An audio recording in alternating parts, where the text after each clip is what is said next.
আজকে আমরা জানবো জুরিসপ্রুডেন্সের আরও একটা ইম্পর্ট্যান্ট স্কুল, যেটা হচ্ছে অ্যানালিটিক্যাল স্কুল অফ জুরিসপ্রুডেন্স বা positive school of jurisprudence. Analytical school focus করে ল অ্যাজ ইট ইজের ওপরে। যে স্টেট কমান্ড দিয়েছে একটা ল তৈরি হয়েছে, সেটাই হচ্ছে আলটিমেট ল। সেই লটা খারাপ কি ভালো, অ্যানালিটিক্যাল স্কুল সেটা নিয়ে কোনো ডিসকাস করে না। অ্যানালিটিক্যাল থিঙ্কার্সদের মতে ল হচ্ছে স্টেটের দ্বারা তৈরি আর ইনফোর্স বাই স্টেট, এবং মোরালিটির সঙ্গে লয়ের কোনো সম্পর্ক নেই, মোরালিটি লয়ের পার্ট নয়।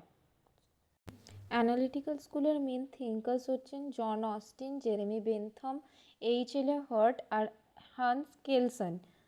এর মধ্যে জন অস্টিন হচ্ছে অন্যতম গুরুত্বপূর্ণ একজন থিঙ্কার। জন অস্টিনের মতে ল হচ্ছে command given by a sovereign back by sanction. Command কি? কমান্ড হচ্ছে যে লজ, জেনারেল কমান্ড যেগুলো ইস্যু করা হয় পলিটিক্যাল সুপিরিয়রদের দ্বারা টু পলিটিক্যাল ইনফেরিয়র। আর সোভরিন বলতে স্টেটকে বোঝানো হয়েছে, আর স্যাংশন হচ্ছে punishment for disobedience of a state made law.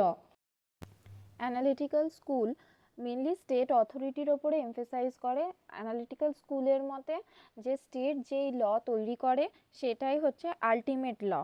Analytical স্কুলের মতে ল ডেফিনাইট অ্যান্ড ক্লিয়ার হওয়া উচিত যাতে সকলে বুঝতে পারে। আর অ্যানালিটিক্যাল স্কুল মোরালিটিকে ইগনোর করে, বলছে যদি একটা ল স্টেট তৈরি করে, ল খারাপ হোক ভালো হোক তার সাথে তার ভ্যালিডেশনের কিছু সম্পর্ক নেই। স্টেট ল তৈরি করলে সেটাই আলটিমেট ল হবে। অ্যানালিটিক্যাল স্কুল লিগ্যাল সিস্টেমে ক্ল্যারিটি নিয়ে আসে।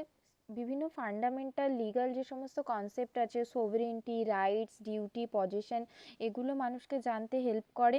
আর কি করেন না, লিগ্যাল সার্টেনটি নিয়ে আসে, যেটা প্র্যাকটিক্যাল অ্যাপ্লিকেশনে জাজেসের এবং লয়ার্সদের জন্য অনেক সুবিধাজনক হয়। অ্যানালিটিক্যাল স্কুলের প্রচুর লিমিটেশনসও আছে। মেনলি হচ্ছে অ্যানালিটিক্যাল স্কুল মোরালিটিকে ইগনোর করে।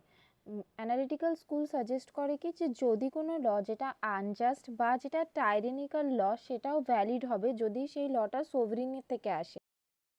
অ্যানালিটিক্যাল স্কুল আর ন্যাচারাল ল স্কুল দুটো রিপ্রেজেন্ট করে পুরোপুরি অপোজিট দুটো ফান্ডামেন্টাল অ্যাপ্রোচকে, যেটা কিনা যেখানে অ্যানালিটিক্যাল স্কুল ফোকাস করে ফর্ম অ্যান্ড অথরিটি অফ লয়ের ওপরে, ন্যাচারাল ল স্কুল ফোকাস করে মোরাল অ্যান্ড এথিক্যাল বেসিসের ওপরে। তাহলে সবশেষে বলা যেতে পারে অ্যানালিটিক্যাল স্কুল এক্সপ্লেন করে লকে একটা প্র্যাকটিক্যাল আর অথরিটেটিভ ভিউ থেকে, যেখানে সোভরিন পাওয়ারের ওপরে বেশি ফোকাস করা হয়। এর পরের ভিডিওতে আমরা জানবো হিস্টোরিক্যাল স্কুল অফ জুরিসপ্রুডেন্স।